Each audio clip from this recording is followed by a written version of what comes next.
Welcome everybody to the very first lecture for Chapter 1 in Econ 143 or Environmental Economics. As you know, all the lectures this quarter will be pre-recorded videos that I'll be posting on iLearn. So let's go ahead and get into it with this overview slide. Not too long ago I got into mountain climbing. I'm not entirely sure why, but since then I've been kind of organizing all my classes. It's kind of like a climb up a mountain. So we're going to start with this introduction to environmental economics, where in Chapter 1 we're going to talk about exactly what environmental economics is and how to apply economics to the study of the environment. And then we'll take a look at some basic terms and definitions, and that's going to finish Section 1. And then we'll get into the microeconomic theory portion of the class, where when you've had Econ 3, if you can remember a lot from that class, that will certainly help you. But we are going to review that material to make sure that everybody's on the same page before we move forward.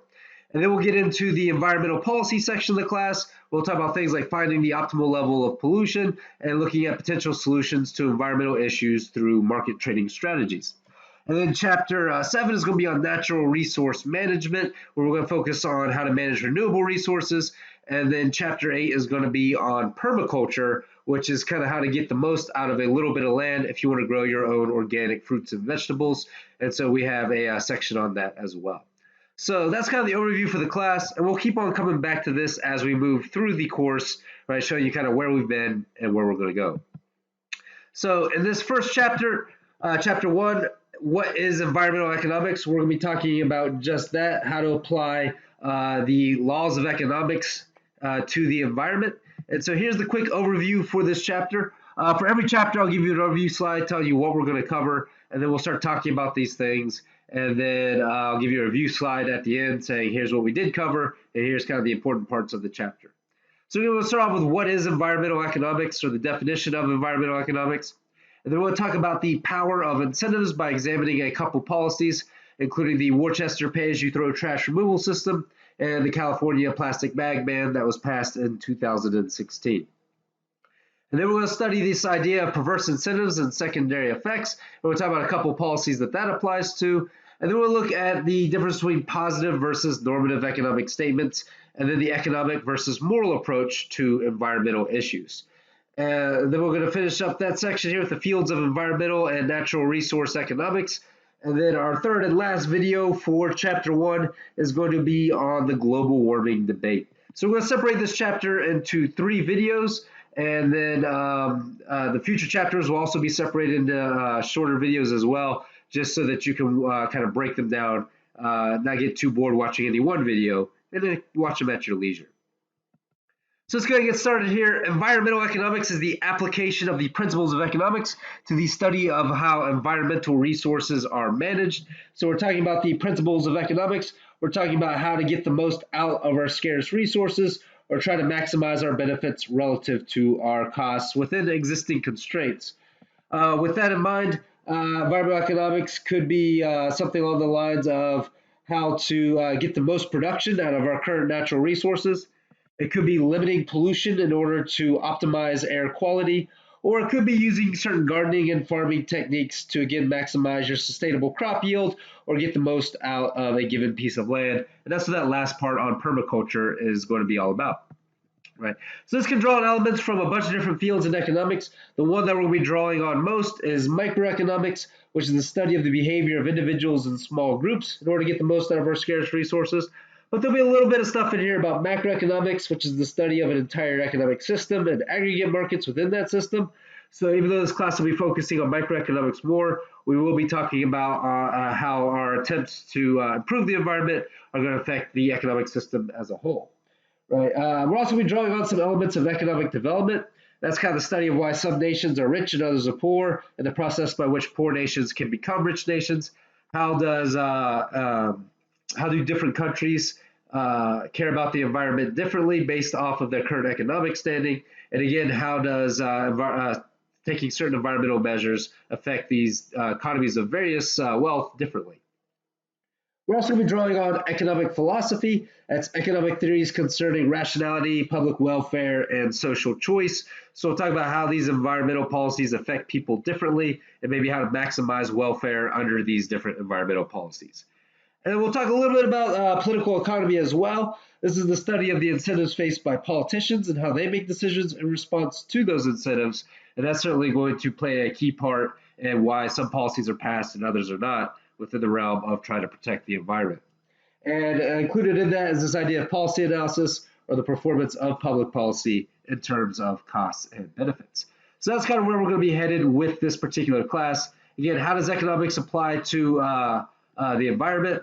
Mostly, again, with a focus on microeconomics, but we're also going to be mentioning a lot, or referring to a lot of these other fields as we are engaging in this kind of analysis.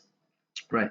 That's why microeconomics is the only economics class that is a prereq for this particular course. So ideally, you should have had ECON3 before taking this class. However, if you are taking this class without having taken ECON3 because you've gotten special permission from me or somebody else to do so, we will be kind of reviewing microeconomics a little bit just to make sure that everybody is caught up. All right.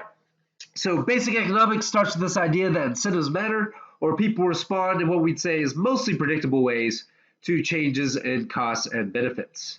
Right, so people respond in predictable ways in response to changes in costs and benefits. Basically, what this means is that when the benefit of a particular action goes up, more people are willing to engage in that action.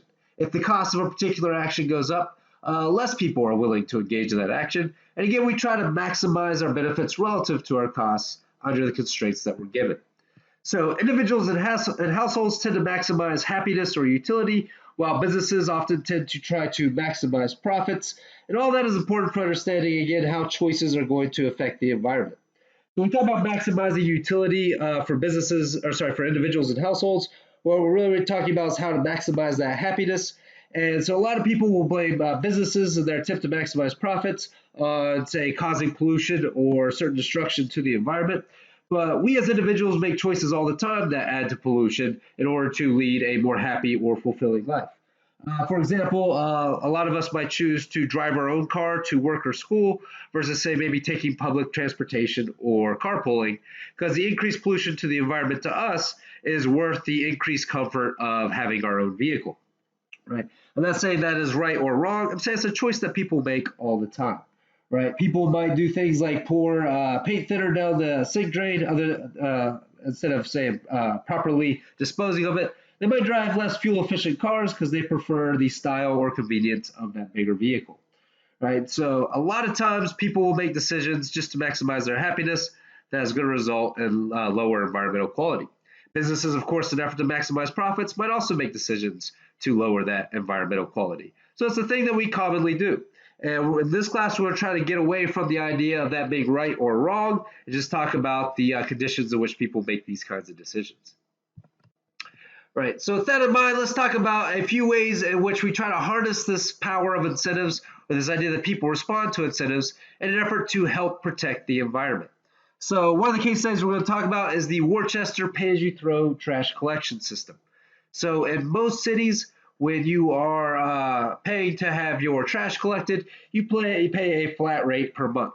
For example, if you live in the city of Riverside, California, right, you're going to pay about $17.73 a month for the people in Riverside to come, or the local government to come and collect your trash. So $17.73 a month is kind of the flat monthly rate. And that's the way that most cities do it. Now, in Worcester, Massachusetts, an attempt to help people convince people to try to recycle more, they decided instead of having a flat rate, we're going to have what they called a pay-as-you-throw trash collection system.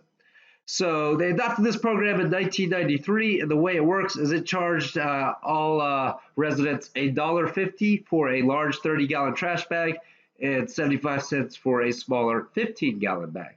So for every trash bag you throw away, you are paying a certain amount. Again, if it's a large bag, it's $1.50.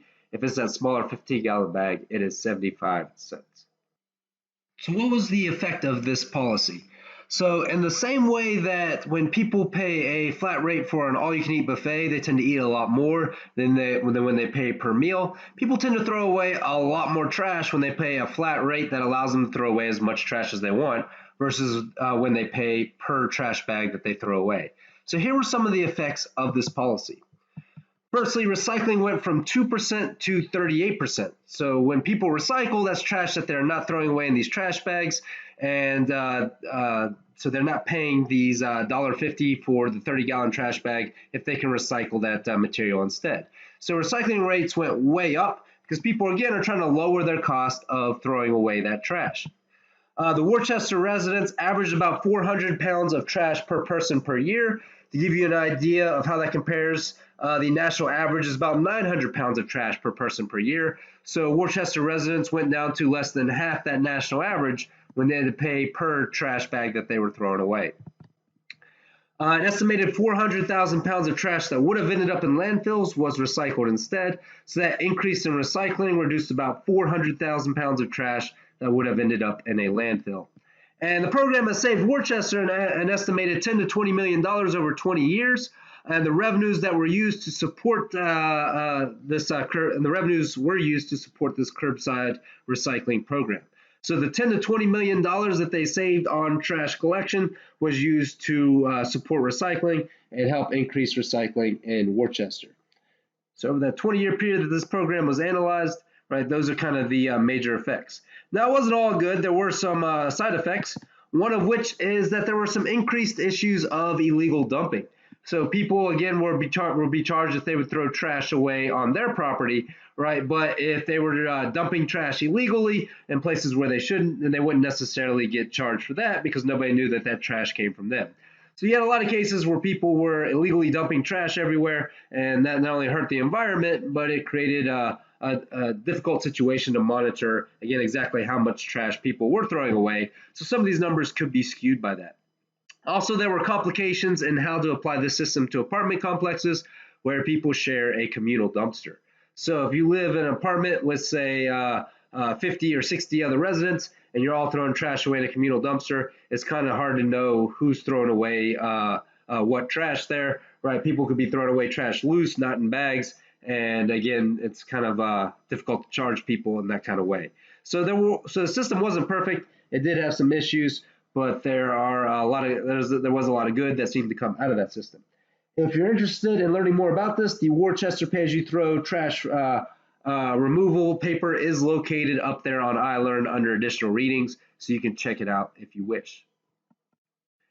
Another case study that we're going to look at is California's plastic bag ban. So I don't know if you all remember, but in November of 2016, the state of California passed by a pretty slim margin, about 52% to 48%, a law that says that stores are not allowed to give people those single-use plastic bags anymore, right? Which is the reason why now when you go to the store, right, they're going to give you one of those heftier reusable bags and charge you about 10 cents a bag for it, unless you bring your bags from home. So again, this outlaw of the single use of plastic bags had some pretty big implications on the environment. One of the effects was an 8.8% decrease in plastic grocery bag litter on California beaches. And according to the Californians Against Waste group, which is headed by Mark Murray, the fact that this law was passed caused the disappearance of 35 million single-use plastic bags that would be produced every day before this ban was in effect. Now, it should be noted that Mark Murray and the Californians Against Waste was the group who kind of spearheaded this particular policy proposal. So, of course, they have an incentive to make sure that it looks as good as possible. But they estimate that 35 million single-use plastic grocery bags would be produced every day without this ban in place. And with this ban in place, those bags are gone. They're not going to end up on the beaches or anywhere else. So again, a lot of good seem to come of this policy, but again, it's not all good. Research from Rebecca Taylor from the University of Sydney looked at the effects of single-use plastic bag bans and noticed that when these bans go into effect, it does increase the sales of garbage bags because that single-use plastic bag ban, as it turns out, gets rid of these bags that weren't always single-use. So a lot of times people would take these single-use plastic bags and reuse them, right? They'd use them as trash bags in their small trash cans in, say, their kitchen or their bathrooms or maybe their office. And when we banned these particular bags, people stopped getting as many of them, so they started buying garbage bags instead, which is going to increase the production of plastic bags in certain areas. Right. In particular, the sale of 4-gallon bags increased by 120% after this plastic bag ban went into effect. 8-gallon bags saw an increase in sales of up to 64%, and then 12-gallon bags increased by about 6%. So all in all, the total effect is that there was about a 40 million pound drop in single-use plastic bags, but some of that was offset by what looks like at least a 12 million pound increase in garbage bag sales.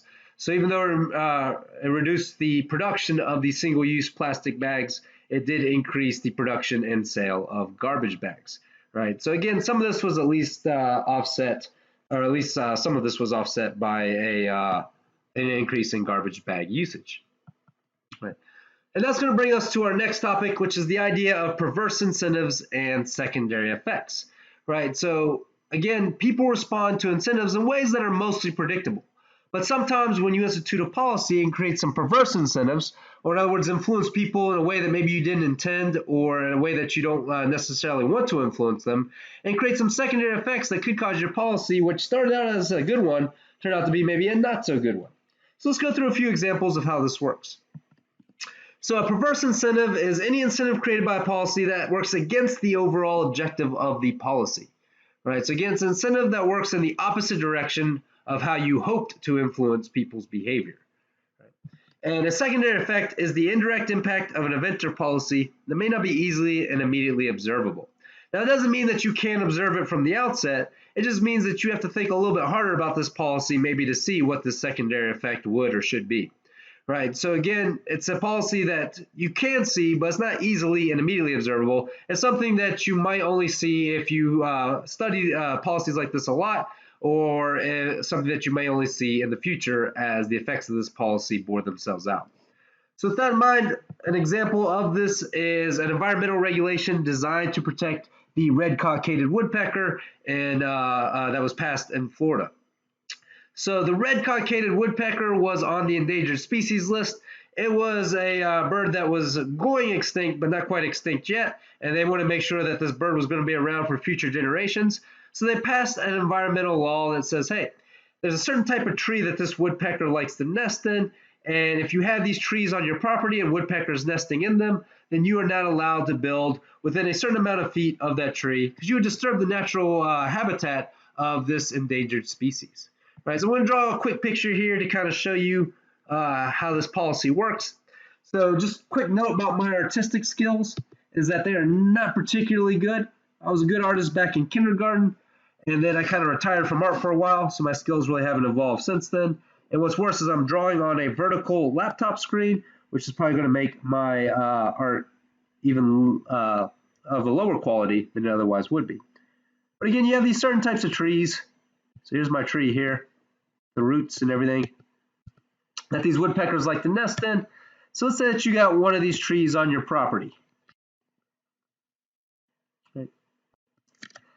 So the idea here is that if you have one of these trees on your property and you don't have any woodpeckers nesting in these trees, then you're allowed to build within anywhere you want within this tree.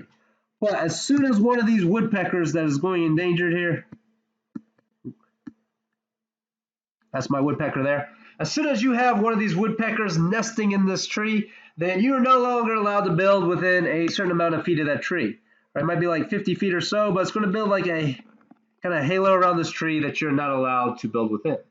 So I want you to imagine that you spent $100,000 buying a plot of land down there in Florida, right? And on that plot of land, you're planning on building your dream home. And on that same plot of land, you have a whole bunch of these trees that these woodpeckers like to nest in, but so far you don't have any woodpeckers nesting in this tree, in these trees. And then you hear this policy that says as soon as woodpeckers start nesting in these trees, you are not allowed to develop your land or build your dream home. So what's the first thing you're going to do to these trees before these woodpeckers can nest in them? Well, if you're like most people in Florida, that is cut them down, right? And so you actually destroy the natural habitat of the woodpecker even further, because people started cutting down these trees before the woodpeckers got a chance to nest in them, because they didn't want to lose control over their land, in which they just put that, say, $100,000 investment. So again, a policy designed to help protect the woodpecker actually reduced the woodpecker population further. So it caused the woodpecker population to go down and drive the woodpecker even closer to extinction. So this was a policy with good intentions to help increase the population of endangered species, but had some pretty bad outcomes because of those perverse incentives. You actually gave people the incentive to cut down these trees more rather than less, and as a result, hurt the woodpecker population. So that's one example. I'll give you another one. So in New Delhi, India, back when the British was kind of in control of India as a colony, the entire area of New Delhi was being overrun by cobras. So there's cobras everywhere. For those of you who don't know what a cobra is, it's a very poisonous snake. If it bites you, it might not kill an adult, but it'll certainly make you wish you were dead, right? But it could kill a young child or small individual who gets bit by one of these snakes, especially if they don't get treatment fast enough. So in an effort to harness this power of incentives and help reduce this cobra population, right, the local government said, here's what we're going to do. We're going to establish a cobra bounty. If you find these snakes and you kill them and chop their heads off and you bring us the heads, then we're going to give you a small fee. Maybe you say $5 per head. So if you're walking to school, if you're walking to work, if you come across a couple cobras, right, you're going to chop their heads off, right, turn them in, right, 2 cobras at $5 each. It might be like $10 that you could get on your way to school or work. And then on your way home from school or work, if you see a couple cobras, chop their heads off, turn them in, get another $10 or so. That's like $20 a day you get for killing cobras in addition to whatever you might be earning at your job. And $20 a day, it turns out to be a huge sum of money for some of these individuals here in New Delhi, India, right? So they're actually starting to make a whole lot of money off of this cobra bounty. And it appeared to work, right? A lot of people were killing these cobras on their way to school and work, turning in the heads and collecting the bounty. So the cobra population appeared to be going down. Right now, when the cobra population appeared to be going down, what the local government did says, all right, now we need to get rid of this cobra bounty because it seems like we've solved the problem and got rid of all the cobras. But there was something happening that people weren't necessarily aware of. And that is that people really started to rely on this income of, say, $5 per cobra head, right, which might result in, say, as much as $20 per day. So what people started to do was they started to breed cobras in their homes and keep them there so that they could cut their heads off and keep collecting the bounties. In the same way that people breed chickens to sell eggs, or in the same way that people breed sheep to sell the wool, right, then people started to breed these cobras in order to kill them, turn in the heads, and collect the bounties. So in all these homes in New Delhi, India, you had these boxes of poisonous snakes, right, that they were keeping in order to keep collecting the money. So as soon as New Delhi, India, or the local government there said, we're no longer going to pay this cobra bounty, it's no longer useful to be breeding these cobras or having these boxes of death, essentially, in your homes. So what do you think people did? Well, if you guess that people would dump the cobras out onto the streets again, then you were right. In fact, that's what people did do. As soon as the cobra bounty was repealed, right, people dumped all these snakes back out in the streets, and as it turned out, you had even more cobras after this policy was put in place as they compared to before this policy was put in place. So again, a policy designed to increase the woodpecker population actually reduced it, and then a policy designed to reduce the cobra population actually increased it as people started to breed cobras and then released them back out to the streets when the bounty went away. So these are the secondary effects or the perverse incentives that we're talking about, right, and that's going to result in the effects of these policies kind of being not what we hoped they would be. So again, a perverse incentive is kind of the idea that you're pushing people to act in a certain way that works against the policy, and the secondary effect is essentially the idea that the effect of this policy turns out to be the exact opposite of what you hoped it would be, largely because of those perverse incentives that you created. Okay. So that is the idea of perverse incentives and secondary effects and how they may cause the outcomes of these policies to not necessarily match up with the intention of these policies. And that's an important thing to understand because a lot of times economists and environmentalists are kind of natural enemies in the sense that they don't often agree with each other. A lot of times environmentalists accuse economists of caring more about money and the economy than they do about protecting the environment. And sometimes that could be true, right? But it could also be the case that economists study this idea of perverse incentives and secondary effects, and they really do want to help the woodpecker population. They just understand that this policy is going to create those perverse incentives that might actually reduce it.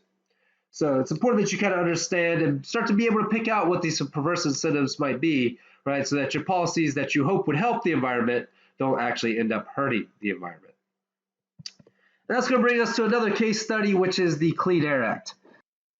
So the idea behind this Clean Air Act is that it is more costly to take an old factory and kind of upgrade it or retrofit it to be more environmentally friendly or to cause less pollution than it is to build a new factory with the idea of making it more environmentally friendly.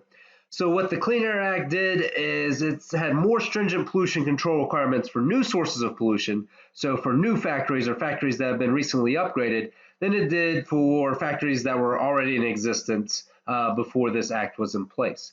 So in other words, if you were a factory that was already out there and polluting before the Clean Air Act was passed, then you were not subject to the rules of the Clean Air Act. All right, they kind of cut you a break there. They only applied this Clean Air Act to any new factory that was being created or to a factory that had been updated or changed recently. So what were some of the perverse incentives or secondary effects that were created as a result of this policy? Well, one thing this did was this incentivized companies to hold on to those older factories that were causing a lot more pollution than those newer, cleaner, more environmentally friendly ones. So if you're a company that was kind of already in existence when the Clean Air Act was passed, and you're thinking about tearing down your old factory and building a new one that might be more environmentally friendly, you might hold off because when you do that, then now this new factory is subject to all these clean air regulations, and your old factory, if you keep that in business, won't be subject to those regulations. So it's incentivized companies to hold on to these older, more pollution-causing plants for much longer than they otherwise would have, because now they have this incentive to avoid being subject to those regulations. Becoming aware of this, the Environmental Protection Agency, or EPA, put in a procedure called New Source Review that basically says, all right, if you make some adjustments or changes to your old factory, then now it can be subject to the new Clean Air Act regulations. But all this did was further reduce the owners of those old factories to make any changes to those old factories, and again, keep them operating the way that they did, which might have been less environmentally friendly. So when they instituted this new source review saying, hey, even if you don't build a new factory, but you make some changes to the old one, if those changes are significant enough, you might still be subject to these new Clean Air Act regulations. And again, in response to that, companies are like, well, then we're just not going to make any changes. We're going to keep doing things the way we've always done them, and the way they've always done them might not necessarily been environmentally friendly. So if you're interested in that, again, there's an additional reading about that located on iLearn called the New Source Review and Coal Efficiency Gains. So you can check that out if you're interested in reading more about it.